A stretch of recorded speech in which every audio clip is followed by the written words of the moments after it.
آیت نمبر 25 سے 23 تک میں پھر حضرت نوح علیہ السلام اور ان کی قوم کے حالات بیان ہوئے کہ نوح علیہ السلام نے جب اپنی قوم کو توحید کی دعوت دی اور انکار پر عذاب الہی سے ڈرایا تو قوم کے سرداروں نے ان سے کہا، بھلا کیا کہا؟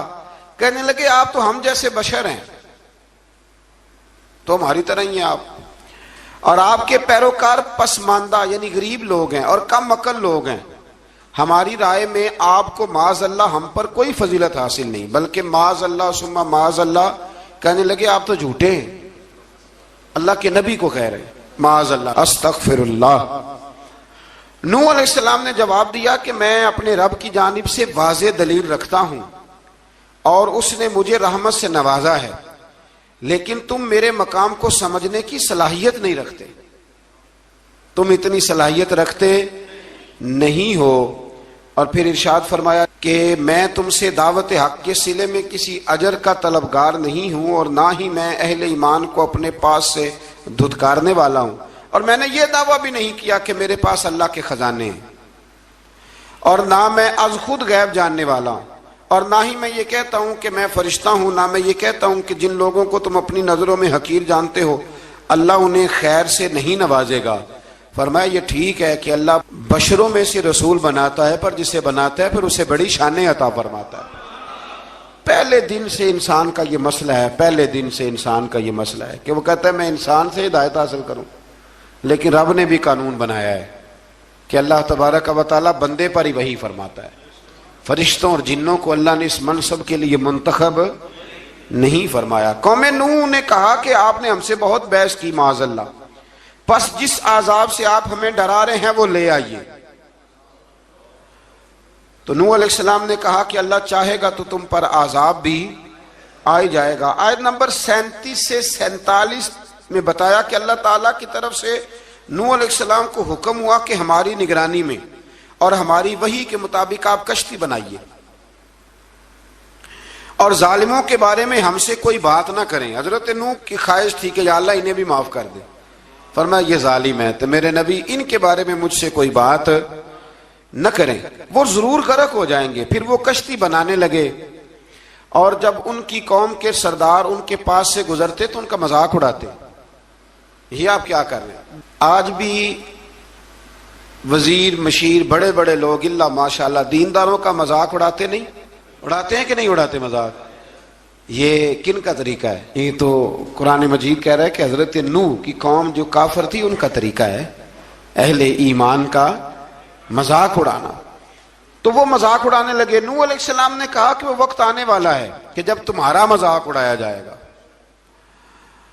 اور تمہیں پتہ چل جائے گا کہ رسوا کن عذاب کس پر آئے گا۔ اللہ تعالیٰ نے فرمایا جب ہمارا حکم عذاب آ پہنچا اور تندور ابلنے لگا، تندور سے آگ نکلا کرتی ہے، پانی نہیں نکلا کرتا، پر نوح علیہ السلام کی قوم پر جب عذاب آیا تو پانی تندور سے نکلا، تندور سے اللہ نے پانی نکالا، جہاں سے پانی نکلا نہیں کرتا، تندور ابلنے لگا۔ اللہ اکبر۔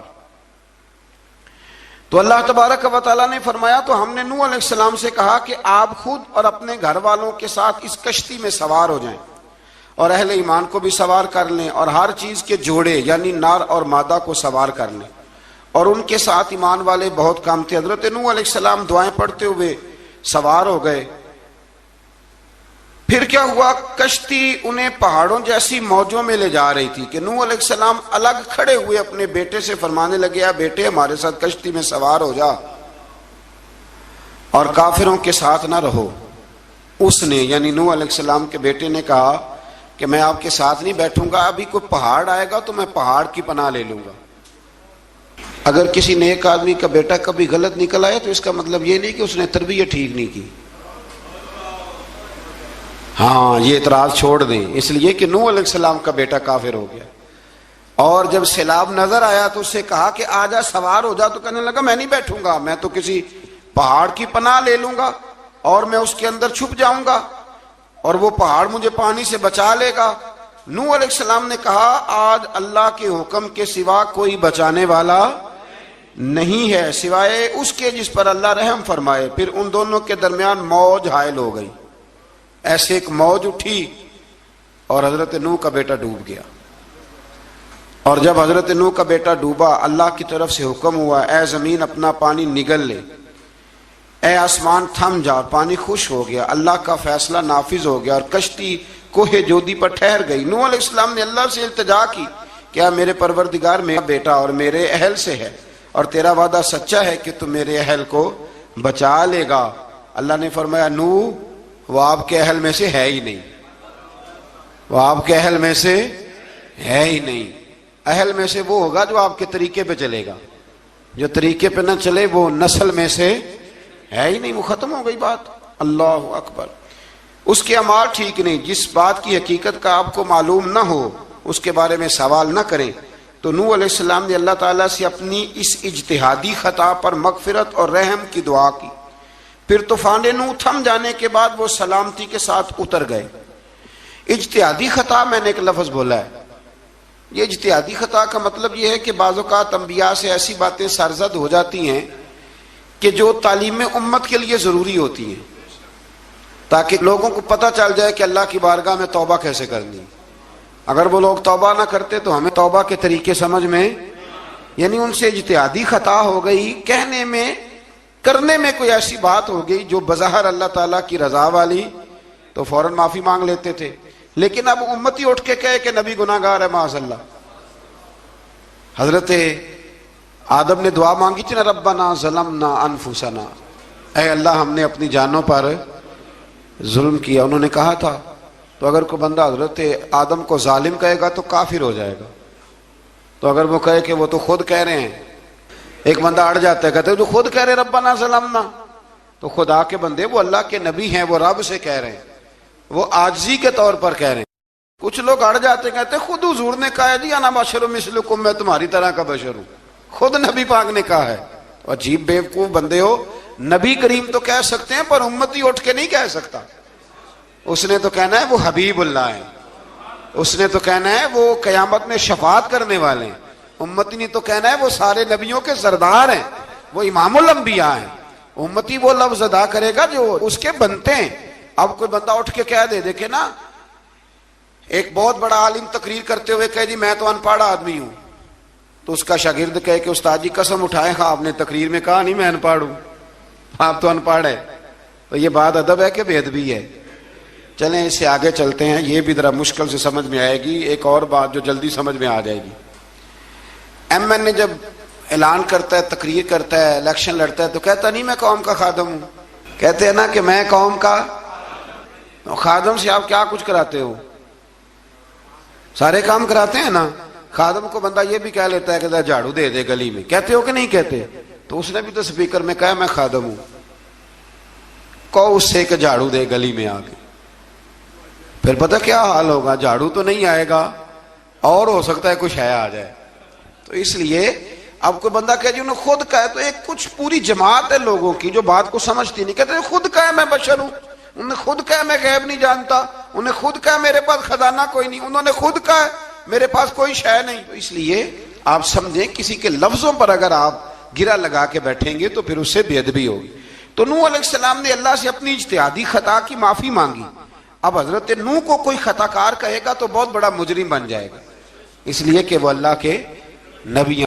آیت نمبر 50 میں قوم عاد کا ذکر ہے اور ان کی طرف دعوت توحید دینے کے لیے اللہ تعالیٰ نے حضرت ہود علیہ السلام کو بھیجا. ہود علیہ السلام نے قوم سے کہا کہ میں تم سے کسی چیز کا اجر طلب نہیں کروں گا، میرا اجر میرے اللہ کے بارگاہ میں ہے، پس تم اپنے رب سے بخشش مانگو، پھر اس کی بارگاہ میں توبہ کرو، اللہ تعالیٰ تم پر موسلا دار بارش برسائے گا اور تمہاری قوت میں اضافہ فرمائے گا. قوم عاد نے دعوت حق کو رد کیا اور ایمان نہ لائے بلکہ ہود علیہ السلام پر طنز کیا.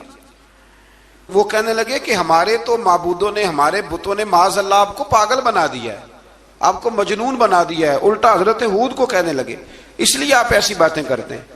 ہود علیہ السلام نے کہا میں اللہ کو گواہ بناتا ہوں اور تم بھی گواہ رہنا کہ میں تمہارے شرک سے بری ہوں اور میں اللہ پر توکل کرتا ہوں اور میں نے رسالت کا حق ادا کر دیا ہے. آیت نمبر 58 میں اللہ تعالیٰ نے فرمایا جب ہمارے عذاب کا وقت آ گیا تو ہم نے اپنی رحمت سے ہود اور ان کے ساتھ مومنوں کو نجات عطا کی. قوم عاد نے اللہ کی نشانیاں اور رسولوں کو جھٹلایا اور دنیا اور آخرت میں لعنت کے حقدار ہوئے۔ آیت نمبر 61 میں پھر سے حضرت صالح علیہ السلام اور ان کی قوم سمود کے حالات کو بیان کیا گیا۔ حضرت صالح نے کہا ہے میری قوم اللہ وحدہ لا شریک کی عبادت کرو، اس سے بخشش طلب کرو، اس کی بارگاہ میں توبہ کرو، اس نے تمہیں زمین سے پیدا کیا ہے، اس پر آباد کیا ہے۔ جواب دیا ہے صالح ہمارے آباء و اجداد کے معبودوں کی عبادت کو روکنے سے پہلے ہمیں آپ سے بڑی امیدیں تھیں، اور اب آپ ہمیں روکنے لگ گئے ہیں باپ دادا کے دین سے، لیکن اب ہمیں آپ کی دعوت کے بارے میں شکوک ہیں۔ صالح علیہ السلام نے اپنی قوم سے کہا کہ یہ اللہ کی اونٹنی ہے اور یہ تمہارے لیے نشانی ہے، اسے چرنے کے لیے آزاد چھوڑ دو اور اسے تکلیف نہ دینا۔ اللہ اکبر، ورنہ تمہیں عذاب پہنچے گا۔ انہوں نے اونٹنی کی کونچیں کاٹ ڈالی۔ صالح علیہ السلام نے کہا تم صرف 3 دن اپنے گھروں میں مزے اٹھا لو، 3 دن، پھر اللہ کا یقینی عذاب آئے گا۔ پھر ایک چنگاڑ نے ان کو آ دبوچا، وہ اپنے گھروں میں گھٹنوں کے بل اوندے پڑے رہ گئے۔ صرف صالح علیہ السلام ان کے ساتھ اہل ایمان اس عذاب سے بچے۔ یہ 3 قوموں کا ذکر ہو گیا، نوح علیہ السلام کی قوم کا بھی، ہود علیہ السلام کی قوم کا بھی، اور حضرت صالح علیہ۔ آگے اللہ تبارک و تعالیٰ نے آیت نمبر 69 میں اس بات کا بیان فرمایا کہ حضرت ابراہیم علیہ السلام کے پاس فرشتے بشری شکل میں آئے، انسانی شکل میں۔ انہوں نے اجنبی مہمانوں کے لیے بچڑے کا بھنا ہوا گوشت تیار کرایا۔ آپ یقین کریں کچھ باتیں لوگ ایسی بیان کرتے ہیں کہ جن کو نہ سن کے بندے کا دل کرتا ہے کہ اس بندے کو بتائیں کہ یار یہاں تو دین سارا پڑھ۔ ایک صاحب مجھے کہنے لگے جی میں ایک پیر صاحب کے پاس گیا تھا تو بڑی مرغن غذائیں تھیں، انہوں نے میری بڑی خدمت کی پر مجھے نہیں اچھا لگا، پیروں کو چاہیے سادی روٹی رکھیں۔ میں کہ تو پیراں واسطے لسٹ بنا خاں انہوں نے کس طرح نہ ہونا چاہیے۔ یہ بہت بڑی مصیبت ہے، اگر آپ سادہ کھانا کھلا دیں تب بھی اعتراض ہے، اچھا کھلا دیں کہنے رولا ہے کوئی پیر چوکھے مالدار میں، دونوں طرف سے مسئلہ۔ تو کہنے لگا جی نہیں پیروں کا کیا کام ہے، وہ کڑائیاں اور وہ سارے۔ تو پھر میں نے انہیں کہا کہ آپ اس طرح کریں، گھر جا کے نا تو 12ویں سپارے کی تلاوت کریں۔ حضرت ابراہیم نے اپنے مہمانوں کے لیے بھونا ہوا کھانا تیار فرمایا تھا۔ تو آپ کیا کہیں گے کہ حضرت ابراہیم درویش نہیں تھے؟ عجیب بات ہے بھائی، آپ ہر بات میں اڑ جاتے ہیں۔ دین ہم نے وہ لینا ہے جو اللہ کا قرآن ہمیں دیتا ہے اور رسول اللہ کی حدیث ہمیں دیتی ہے۔ جب انہوں نے دیکھا کہ مہمان کھانے کی طرف ہاتھ نہیں بڑھا رہے تو ان کو ڈر محسوس ہوا۔ حضرت ابراہیم کو فرشتوں نے کہا کہ ہمیں قوم لوط علیہ السلام کے عذاب کے لیے بھیجا گیا ہے۔ حضرت ابراہیم کی بیوی کھڑی تھی، اس پر وہ مسکرائیں تو فرشتوں نے اللہ کی طرف سے انہیں حضرت اسحاق علیہ السلام اور اس کے بعد حضرت یعقوب علیہ السلام کی بشارت عطا۔ اسحاق علیہ السلام حضرت ابراہیم کے بیٹے ہیں اور یعقوب علیہ السلام پوتے ہیں، اور یعقوب علیہ السلام کے بیٹے یوسف علیہ السلام۔ ہاں اللہ اگر چاہے تو 7 نسلوں میں نبوت رکھ دیتا ہے اگر اس کی منشا ہو۔ تو حضرت یعقوب کی بشارت دی۔ انہوں نے حیرت سے کہا کہ ہم دونوں میاں بیوی تو بوڑھے ہیں، اس عمر میں اولاد کیسے ہوگی؟ تو فرشتوں نے جواب دیا اے ابراہیم کے گھر والو، تم پر اللہ کی رحمتیں اور برکتیں ہوں، اللہ کی قدرت پر تمہیں کیوں تعجب ہے؟ اللہ فرماتا ہے کہ بیٹے کی بشارت سن کر ابراہیم کا خوف دور ہو گیا اور پھر وہ قوم لوط کے بارے میں گفتگو کرنے لگے۔ ابراہیم بہت بردبار، اللہ سے آہوزاری کرنے والے اور اس کی طرف رجوع کرنے والے تھے۔ اللہ تعالیٰ نے حضرت ابراہیم علیہ السلام کو فرمایا اے ابراہیم اس گزارش سے آپ گریزاں رہیں، اس کا یقینی فیصلہ ہو چکا ہے اور ان پر نہ ٹلنے والا عذاب نازل ہو کے رہے گا۔ وہ کیا گناہ کرتے تھے لوط علیہ السلام کی قوم میں نے بتایا تھا، مرد مردوں سے بدفعلی کرتے۔ تو حضرت ابراہیم نے بھی عرض کی، بار بار گزارش کی، بحث کی کہ اللہ مہربانی فرما ان کا عذاب۔ آپ دیکھیں نبیوں کے حوصلے کتنے بڑے ہیں، قومیں تنگ کرتی ہیں اور طرح طرح کی باتیں کرتی ہیں اور پیغمبر پھر بھی کہتے ہیں یا اللہ مہربانی فرما، اے اللہ ان سے عذاب۔ آیت نمبر 77 میں حضرت لوط علیہ السلام کی قوم کی بدعمالیوں اور لوط علیہ السلام کے اپنی قوم کو بدعمالیوں کے باعث فرشتوں کی آمد، قوم کے بدعمال لوگوں کے دوڑ کر آنے اور حضرت لوط کو ان کے سمجھانے اور ان کے انکار پر مضطرب ہونے کا ذکر ہے، جس پر فرشتوں نے حضرت لوط کو تسلی دی کہ آپ فکر نہ کریں، ہم آپ کے رب کے فرشتے ہیں، یہ آپ اور ہم تک نہیں پہنچ سکیں گے۔ آپ رات کے آخری حصے میں قوم کی طرف توجہ کیے بغیر ہجرت فرما لیں، اس لیے کہ صبح کے وقت ان پر عذاب آئے گا۔ جب اللہ کا عذاب آیا تو اس نے بستی کے اوپر کے حصے کو نیچے کر دیا، اور قوم لوط کے اوپر اللہ کی طرف سے لگاتار نشان زدہ پتھر برسائے گئے، لگاتار پتھر آئے۔ آیت نمبر 84 میں اللہ تعالیٰ نے حضرت شعیب علیہ السلام اور ان کی قوم کا ذکر فرمایا ہے، اور ان کے جرائم کو بیان کیا گیا ہے۔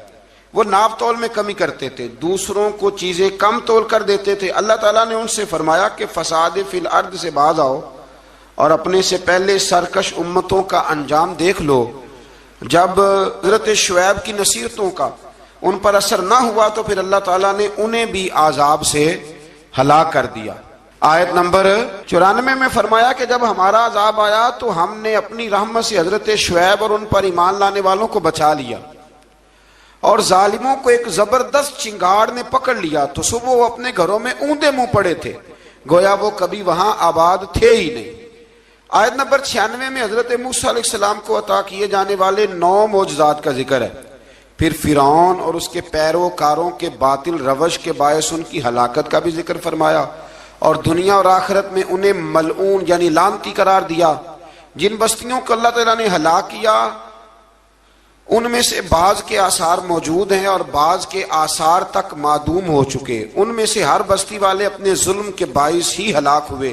اللہ تعالیٰ کسی پر ظلم نہیں فرماتا، لوگ خود اپنی جانوں پر ظلم کرتے ہیں۔ جو شخص عذاب آخرت سے ڈرتا ہے اس کے لیے اس میں نشانیاں موجود ہیں۔ آیت نمبر 106 سے اللہ تعالیٰ نے انجام کے اعتبار سے لوگوں کی 2 قسمیں بیان کی۔ 2 قسمیں فرمایا، ایک ہیں سعادت مند لوگ اور دوسرے ہیں بدبخت۔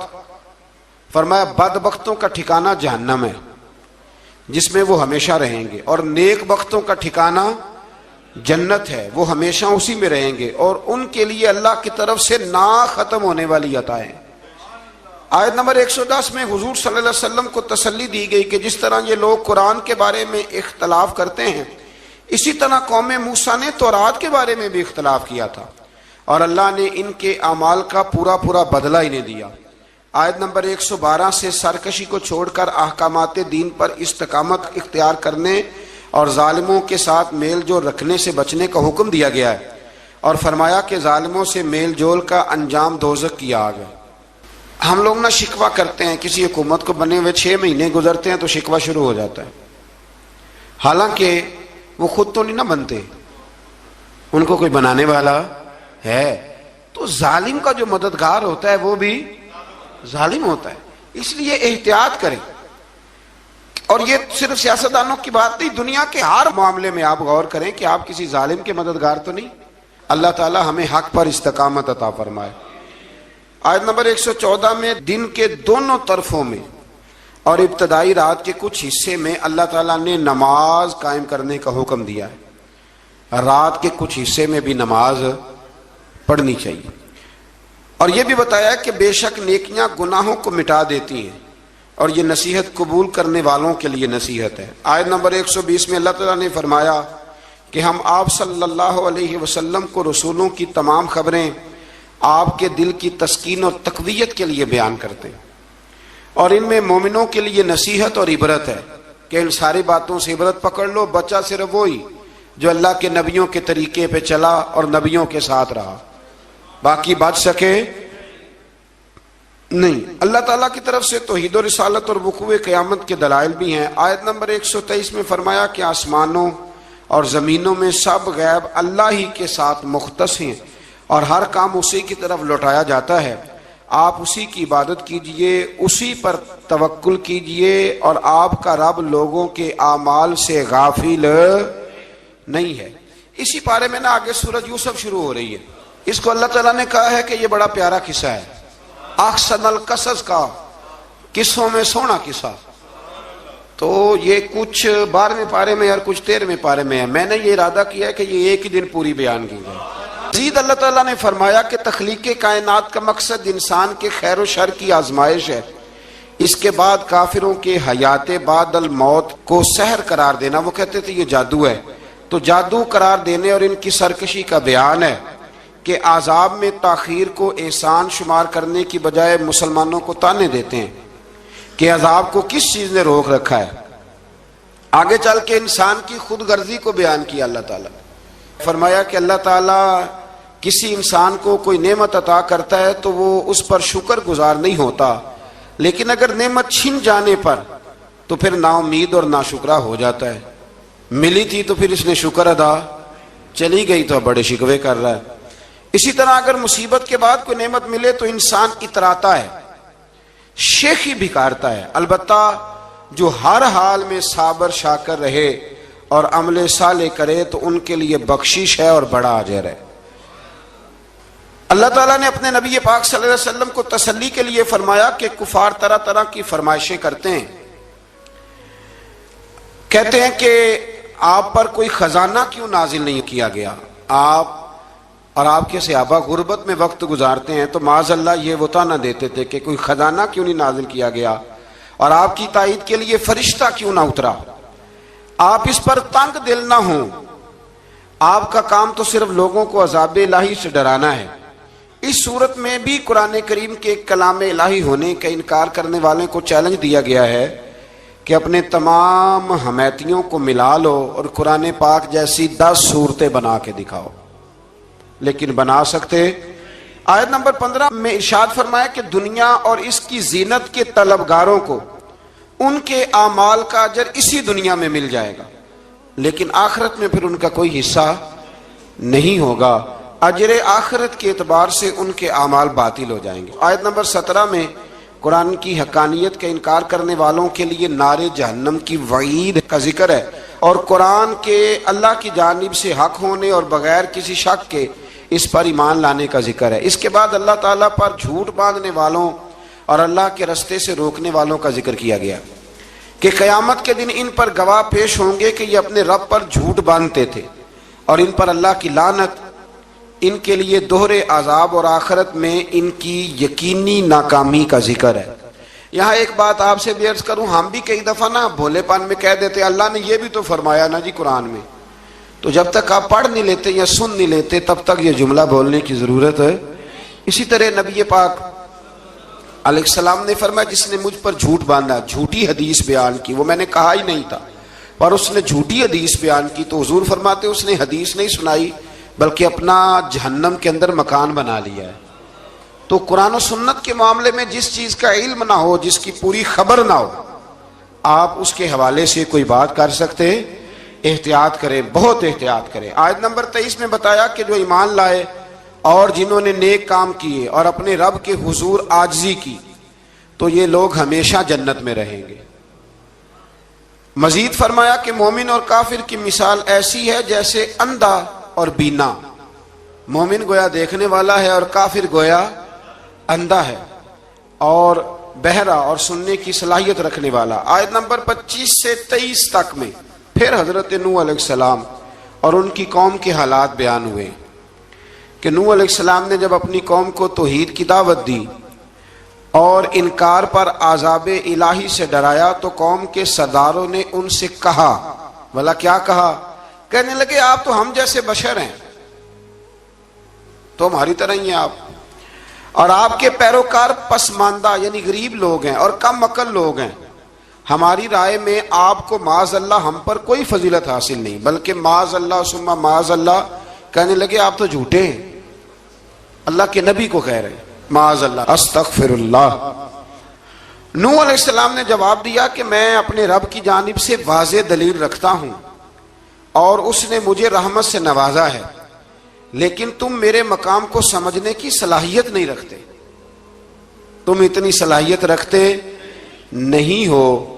اور پھر ارشاد فرمایا کہ میں تم سے دعوت حق کے صلے میں کسی اجر کا طلبگار نہیں ہوں اور نہ ہی میں اہل ایمان کو اپنے پاس سے دھتکارنے والا ہوں، اور میں نے یہ دعویٰ بھی نہیں کیا کہ میرے پاس اللہ کے خزانے ہیں، اور نہ میں از خود غیب جاننے والا ہوں، اور نہ ہی میں یہ کہتا ہوں کہ میں فرشتہ ہوں، نہ میں یہ کہتا ہوں کہ جن لوگوں کو تم اپنی نظروں میں حقیر جانتے ہو اللہ انہیں خیر سے نہیں نوازے گا۔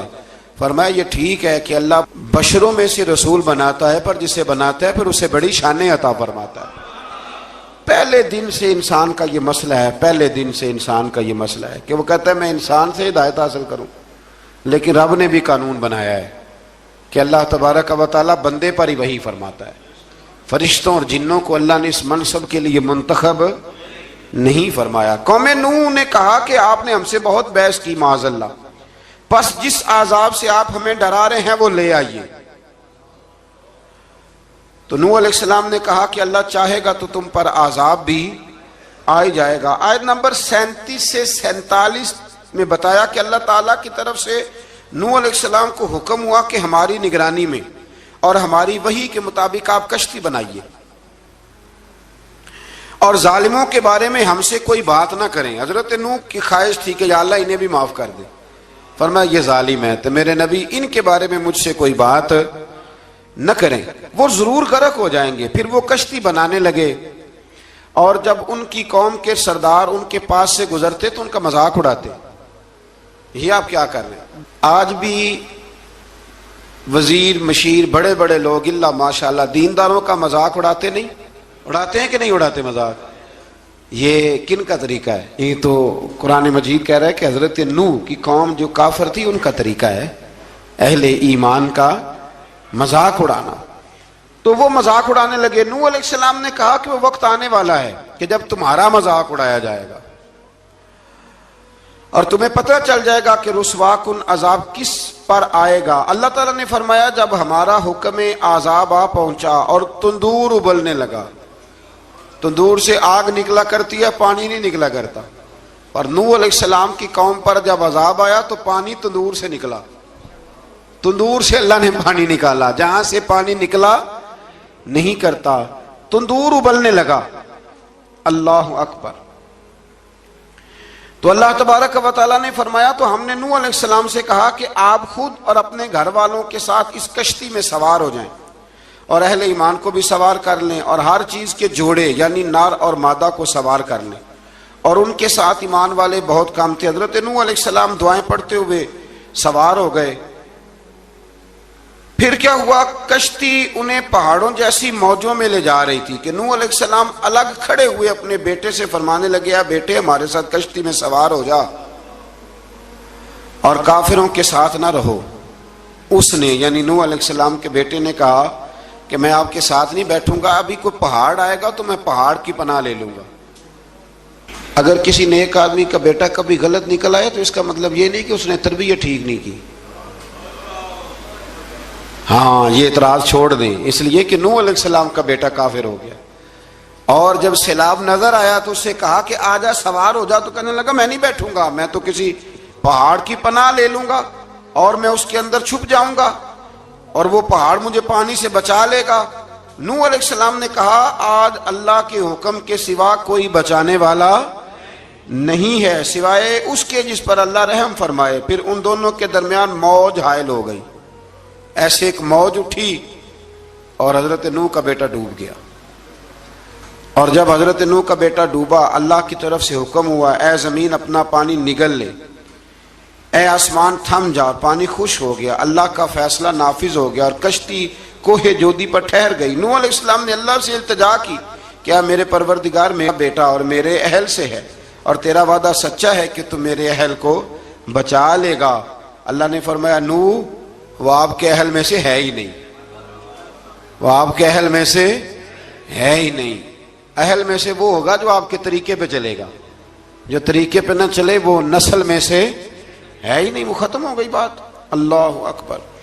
اس کے اعمال ٹھیک نہیں، جس بات کی حقیقت کا آپ کو معلوم نہ ہو اس کے بارے میں سوال نہ کریں۔ تو نوح علیہ السلام نے اللہ تعالیٰ سے اپنی اس اجتہادی خطا پر مغفرت اور رحم کی دعا کی۔ پھر طوفان نوح تھم جانے کے بعد وہ سلامتی کے ساتھ اتر گئے۔ اجتہادی خطا میں نے ایک لفظ بولا ہے، یہ اجتہادی خطا کا مطلب یہ ہے کہ بعض اوقات انبیاء سے ایسی باتیں سرزد ہو جاتی ہیں کہ جو تعلیم امت کے لیے ضروری ہوتی ہیں، تاکہ لوگوں کو پتہ چل جائے کہ اللہ کی بارگاہ میں توبہ کیسے کرنی۔ اگر وہ لوگ توبہ نہ کرتے تو ہمیں توبہ کے طریقے سمجھ میں، یعنی ان سے اجتہادی خطا ہو گئی، کہنے میں کرنے میں کوئی ایسی بات ہو گئی جو بظاہر اللہ تعالیٰ کی رضا والی، تو فوراً معافی مانگ لیتے تھے، لیکن اب امتی اٹھ کے کہے کہ نبی گناہ گار ہے معاذ اللہ، حضرت آدم نے دعا مانگی تھی نا، ربنا ظلمنا انفسنا، اے اللہ ہم نے اپنی جانوں پر ظلم کیا. انہوں نے کہا تھا تو اگر کوئی بندہ حضرت آدم کو ظالم کہے گا تو کافر ہو جائے گا. تو اگر وہ کہے کہ وہ تو خود کہہ رہے ہیں، ایک بندہ اڑ جاتا ہے، کہتے ہیں تو خود کہہ رہے ربنا ظلمنا، تو خدا کے بندے وہ اللہ کے نبی ہیں، وہ رب سے کہہ رہے ہیں، وہ عاجزی کے طور پر کہہ رہے ہیں. کچھ لوگ اڑ جاتے ہیں، کہتے ہیں خود حضور نے کہا ہے جی انا بشر مثلکم، میں تمہاری طرح کا بشر ہوں، خود نبی پاک نے کہا ہے. عجیب بیوقوف بندے ہو، نبی کریم تو کہہ سکتے ہیں پر امتی اٹھ کے نہیں کہہ سکتا. اس نے تو کہنا ہے وہ حبیب اللہ ہے، اس نے تو کہنا ہے وہ قیامت میں شفاعت کرنے والے ہیں. امتی نے تو کہنا ہے وہ سارے نبیوں کے سردار ہیں، وہ امام الانبیاء ہیں. امتی وہ لفظ ادا کرے گا جو اس کے بنتے ہیں. اب کوئی بندہ اٹھ کے کہہ دے، دیکھے نا ایک بہت بڑا عالم تقریر کرتے ہوئے کہے جی میں تو ان پڑھ آدمی ہوں، تو اس کا شاگرد کہے کہ استاد جی قسم اٹھائے ہاں آپ نے تقریر میں کہا نہیں میں ان پڑھ ہوں، آپ تو ان پڑھ ہے. تو یہ بات ادب ہے کہ بے ادبی ہے؟ چلیں اس سے آگے چلتے ہیں، یہ بھی ذرا مشکل سے سمجھ میں آئے گی. ایک اور بات جو جلدی سمجھ میں آ جائے گی، ایم این اے جب اعلان کرتا ہے، تقریر کرتا ہے، الیکشن لڑتا ہے تو کہتا نہیں میں قوم کا خادم ہوں، کہتے ہیں نا کہ میں قوم کا خادم. سے آپ کیا کچھ کراتے ہو؟ سارے کام کراتے ہیں نا. خادم کو بندہ یہ بھی کہہ لیتا ہے کہ جھاڑو دے دے گلی میں، کہتے ہو کہ نہیں کہتے؟ تو اس نے بھی تو سپیکر میں کہا میں خادم ہوں، کہو اس سے کہ جھاڑو دے گلی میں آ کے. پھر پتہ کیا حال ہوگا؟ جھاڑو تو نہیں آئے گا اور ہو سکتا ہے کچھ ہے آ جائے. تو اس لیے اب کوئی بندہ کہے جی انہوں نے خود کہا ہے، تو ایک کچھ پوری جماعت ہے لوگوں کی جو بات کو سمجھتی نہیں، کہتے ہیں خود کہا ہے میں بشر ہوں، انہوں نے خود کہا ہے میں غیب نہیں جانتا، انہوں نے خود کہا ہے میرے پاس خزانہ کوئی نہیں، انہوں نے خود کہا ہے میرے پاس کوئی شے نہیں. تو اس لیے آپ سمجھیں کسی کے لفظوں پر اگر آپ گرا لگا کے بیٹھیں گے تو پھر اس سے بے ادبی ہوگی. تو نوح علیہ السلام نے اللہ سے اپنی اجتہادی خطا کی معافی مانگی. اب حضرت نوح کو کوئی خطا کار کہے گا تو بہت بڑا مجرم بن جائے گا، اس لیے کہ وہ اللہ کے نبی ہیں. آیت نمبر 50 میں قوم عاد کا ذکر ہے اور ان کی طرف دعوت توحید دینے کے لیے اللہ تعالیٰ نے حضرت ہود علیہ السلام کو بھیجا. ہود علیہ السلام نے قوم سے کہا کہ میں تم سے کسی چیز کا اجر طلب نہیں کروں گا، میرا اجر میرے اللہ کی بارگاہ میں ہے، پاس تم اپنے رب سے بخشش مانگو، پھر اس کی بارگاہ میں توبہ کرو، اللہ تعالیٰ تم پر موسلا دار بارش برسائے گا اور تمہاری قوت میں اضافہ فرمائے گا. قوم عاد نے دعوت حق کو رد کیا اور ایمان نہ لائے بلکہ ہود علیہ السلام پر طنز کیا. وہ کہنے لگے کہ ہمارے تو معبودوں نے، ہمارے بتوں نے معاذ اللہ آپ کو پاگل بنا دیا ہے، آپ کو مجنون بنا دیا ہے. الٹا حضرت ہود کو کہنے لگے اس لیے آپ ایسی باتیں کرتے ہیں.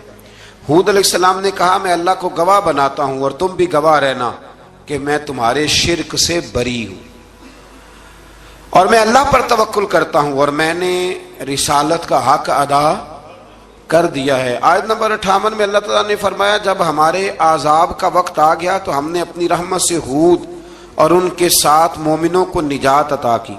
قوم عاد نے اللہ کی نشانیاں اور رسولوں کو جھٹلایا اور دنیا اور آخرت میں لعنت کے حقدار ہوئے. آیت نمبر 61 میں پھر سے حضرت صالح علیہ السلام اور ان کی قوم سمود کے حالات کو بیان کیا گیا. حضرت صالح نے کہا ہے میری قوم اللہ وحدہ لا شریک کی عبادت کرو، اس سے بخشش طلب کرو، اس کی بارگاہ میں توبہ کرو، اس نے تمہیں زمین سے پیدا کیا ہے، اس پر آباد کیا ہے. جواب دیا ہے صالح ہمارے آباء و اجداد کے معبودوں کی عبادت کو روکنے سے پہلے ہمیں آپ سے بڑی امیدیں تھیں اور اب آپ ہمیں روکنے لگ گئے ہیں باپ دادا کے دین سے، لیکن اب ہمیں آپ کی دعوت کے بارے میں شکوک ہیں. صالح علیہ السلام نے اپنی قوم سے کہا کہ یہ اللہ کی اونٹنی ہے اور یہ تمہارے لیے نشانی ہے، اسے چرنے کے لیے آزاد چھوڑ دو اور اسے تکلیف نہ دینا. اللہ اکبر، ورنہ تمہیں عذاب پہنچے گا. انہوں نے اونٹنی کی کونچیں کاٹ ڈالی. صالح علیہ السلام نے کہا تم صرف 3 دن اپنے گھروں میں مزے اٹھا لو، 3 دن، پھر اللہ کا یقینی عذاب آئے گا. پھر ایک چنگاڑ نے ان کو آ دبوچا، وہ اپنے گھروں میں گھٹنوں کے بل اوندے پڑے رہ گئے. صرف صالح علیہ السلام ان کے ساتھ اہل ایمان اس عذاب سے بچے. یہ 3 قوموں کا ذکر ہو گیا، نوح علیہ السلام کی قوم کا بھی، ہود علیہ السلام کی قوم کا بھی اور حضرت صالح علیہ. آگے اللہ تبارک و تعالیٰ نے آیت نمبر 69 میں اس بات کا بیان فرمایا کہ حضرت ابراہیم علیہ السلام کے پاس فرشتے بشری شکل میں آئے، انسانی شکل میں. انہوں نے اجنبی مہمانوں کے لیے بچڑے کا بھنا ہوا گوشت تیار کرایا۔ آپ یقین کریں کچھ باتیں لوگ ایسی بیان کرتے ہیں کہ جن کو نہ سن کے بندے کا دل کرتا ہے کہ اس بندے کو بتائیں کہ یار یہاں تو دین سارا پڑھ۔ ایک صاحب مجھے کہنے لگے جی میں ایک پیر صاحب کے پاس گیا تھا تو بڑی مرغن غذائیں تھیں، انہوں نے میری بڑی خدمت کی پر مجھے نہیں اچھا لگا، پیروں کو چاہیے سادی روٹی رکھیں۔ میں کہ تو پیراں واسطے لسٹ بنا خواہ انہوں نے کس طرح نہ ہونا چاہیے۔ یہ بہت بڑی مصیبت ہے۔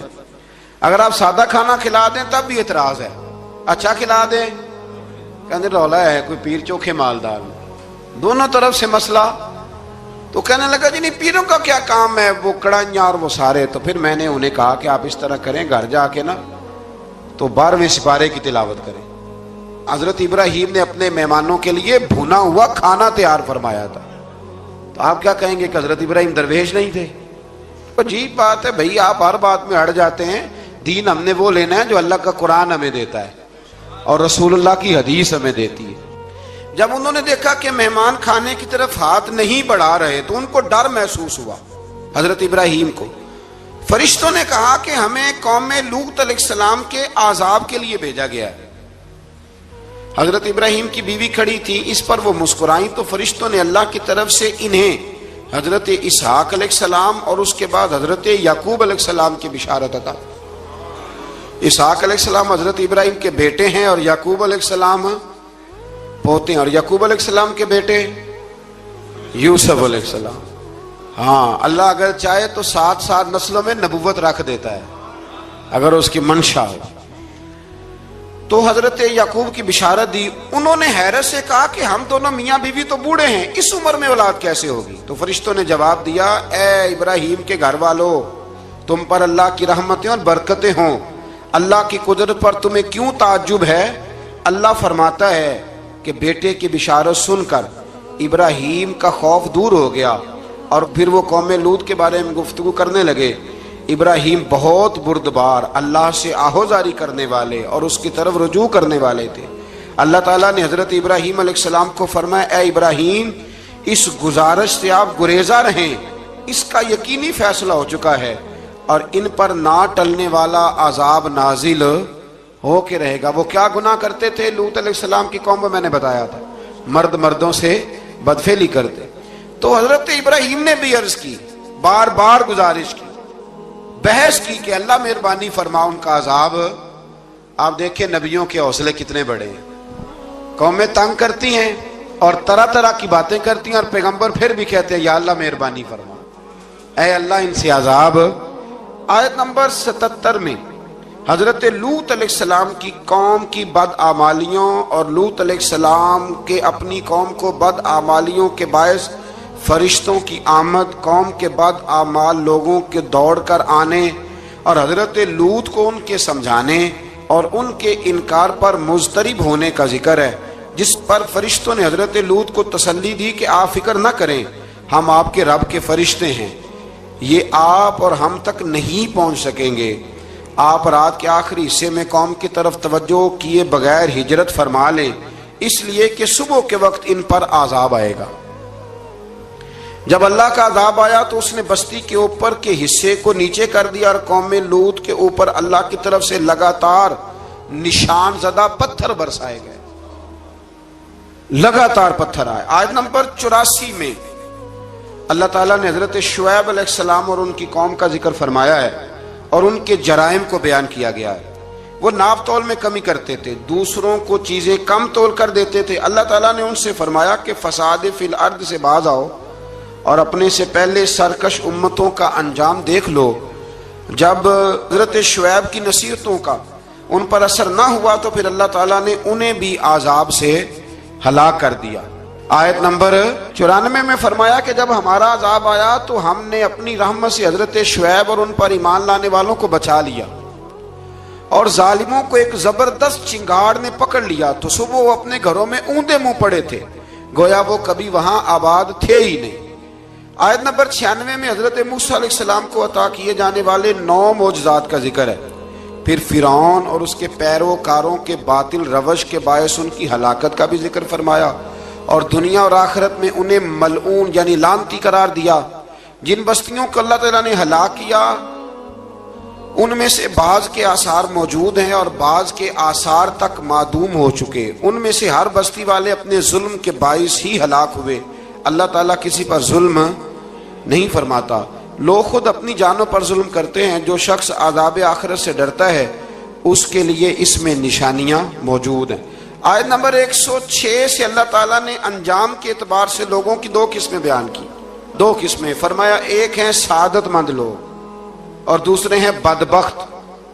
فرمایا بدبختوں کا ٹھکانہ جہنم ہے جس میں وہ ہمیشہ رہیں گے، اور نیک بختوں کا ٹھکانہ جنت ہے، وہ ہمیشہ اسی میں رہیں گے، اور ان کے لیے اللہ کی طرف سے نا ختم ہونے والی عطائیں۔ آیت نمبر 110 میں حضور صلی اللہ علیہ وسلم کو تسلی دی گئی کہ جس طرح یہ لوگ قرآن کے بارے میں اختلاف کرتے ہیں، اسی طرح قوم موسیٰ نے تورات کے بارے میں بھی اختلاف کیا تھا، اور اللہ نے ان کے اعمال کا پورا بدلہ انہیں دیا۔ آیت نمبر 112 سے سرکشی کو چھوڑ کر احکامات دین پر استقامت اختیار کرنے اور ظالموں کے ساتھ میل جول رکھنے سے بچنے کا حکم دیا گیا ہے، اور فرمایا کہ ظالموں سے میل جول کا انجام دوزخ کی آگ ہے۔ ہم لوگ نہ شکوہ کرتے ہیں، کسی حکومت کو بنے ہوئے 6 مہینے گزرتے ہیں تو شکوہ شروع ہو جاتا ہے، حالانکہ وہ خود تو نہیں نہ بنتے، ان کو کوئی بنانے والا ہے۔ تو ظالم کا جو مددگار ہوتا ہے وہ بھی ظالم ہوتا ہے، اس لیے احتیاط کریں۔ اور یہ صرف سیاستدانوں کی بات نہیں، دنیا کے ہر معاملے میں آپ غور کریں کہ آپ کسی ظالم کے مددگار تو نہیں۔ اللہ تعالی ہمیں حق پر استقامت عطا فرمائے۔ آیت نمبر 114 میں دن کے دونوں طرفوں میں اور ابتدائی رات کے کچھ حصے میں اللہ تعالیٰ نے نماز قائم کرنے کا حکم دیا ہے، رات کے کچھ حصے میں بھی نماز پڑھنی چاہیے، اور یہ بھی بتایا کہ بے شک نیکیاں گناہوں کو مٹا دیتی ہیں، اور یہ نصیحت قبول کرنے والوں کے لیے نصیحت ہے۔ آیت نمبر 120 میں اللہ تعالیٰ نے فرمایا کہ ہم آپ صلی اللہ علیہ وسلم کو رسولوں کی تمام خبریں آپ کے دل کی تسکین اور تقویت کے لیے بیان کرتے ہیں، اور ان میں مومنوں کے لیے نصیحت اور عبرت ہے کہ ان ساری باتوں سے عبرت پکڑ لو۔ بچہ صرف وہی جو اللہ کے نبیوں کے طریقے پہ چلا اور نبیوں کے ساتھ رہا، باقی بچ سکے نہیں۔ اللہ تعالیٰ کی طرف سے توحید و رسالت اور وقوع قیامت کے دلائل بھی ہیں۔ آیت نمبر 123 میں فرمایا کہ آسمانوں اور زمینوں میں سب غیب اللہ ہی کے ساتھ مختص ہیں، اور ہر کام اسی کی طرف لوٹایا جاتا ہے۔ آپ اسی کی عبادت کیجئے، اسی پر توکل کیجئے، اور آپ کا رب لوگوں کے اعمال سے غافل نہیں ہے۔ اسی بارے میں نا آگے سورۃ یوسف شروع ہو رہی ہے، اس کو اللہ تعالیٰ نے کہا ہے کہ یہ بڑا پیارا قصہ ہے، احسن القصص کا، قصوں میں سونا قصہ۔ تو یہ کچھ 12ویں پارے میں اور کچھ 13ویں پارے میں ہے۔ میں نے یہ ارادہ کیا ہے کہ یہ ایک ہی دن پوری بیان کی جائے۔ ایک بزرگ کی بات لکھی جو تابعی ہیں، وہ فرماتے ہیں کہ ان بزرگوں کا طریقہ یہ تھا کہ وہ لوگوں سے چھپ کے نا پہاڑ کے پیچھے عبادت کرتے تھے، اور پوزیشن ان کی یہ تھی کہ کسی سے ملتے نہیں تھے، بالخصوص فجر کی نماز سے لے کر عصر کی نماز تک بکریاں رکھی ہوئی تھیں، ان کو چراتے رہتے تھے فرات کے کنارے اور نفل پڑھتے رہتے تھے۔ اس وقت کو ملنے بھی نہیں آتا تھا۔ ایک شخص بڑی دور سے ان کی شہرت سن کے آیا، میں نے تو ملنا ہے۔ لوگوں نے کہا وہ اس وقت نہیں ملتے، ناراض ہوتے ہیں۔ اس نے کہا اللہ کا بندہ ہے نا، ناراض ہو بھی جائے گا تو لمبا ناراض رہے گا نہیں، اللہ والے جلدی راضی ہو جاتے ہیں۔ پہنچ گئے۔ اب وہ بابا جی نماز پڑھ رہے تھے تو کہتے میں نے عجیب منظر دیکھا کہ بابا جی فرات کے کنارے نماز پڑھ رہے ہیں اور ایک بھیڑیا ان کی بکریوں کی حفاظت کر رہا ہے۔ کہتے میں حیران رہ گیا کہ بھیڑیا تو بکریاں کھایا کرتا ہے اور یہاں چرا رہا ہے۔ کہتے میں جب گیا تو بابا جی نوافل میں مشغول تھے، مجھے دیکھ کے کہنے لگا اس وقت کیوں آئے؟ میں نے کہا حضور اگر آئے گیا ہوں تو پھر مہربانی کرے قبول فرما لیں۔ میں بیٹھ گیا تو میں نے کہا حضور یہ بھیڑیا بکریاں چلا رہا ہے، بھیڑیا اور بکریے کی صلح کب سے ہو گئی؟ تو فرماتے ہیں لمبی تقریر نہیں، ہلکا سا جملہ۔ فرمانے لگے جب سے بکریوں کے مالک نے رب سے صلح کر لی ہے نا، تب سے بھیڑیوں نے بھی بکریوں سے صلح کر لی ہے۔ بکریوں کے مالک نے رب سے صلح کر لی، گناہ چھوڑ دیے، اس کی فرما برداری میں آ گئے۔ اب پھر اسے بکریاں چلانے کی ضرورت نہیں رہی، بکریاں نہ اب بھیڑیا چراتا ہے۔ کہتے ہیں میرے اوپر کپ کپی طاری ہو گئی بزرگوں کی بات سن کے، اور مجھے پیاس لگی اور خواہش آئی کہ پتہ نہیں اب بابا جی کچھ کھلائیں پلائیں گے بھی کہ نہیں۔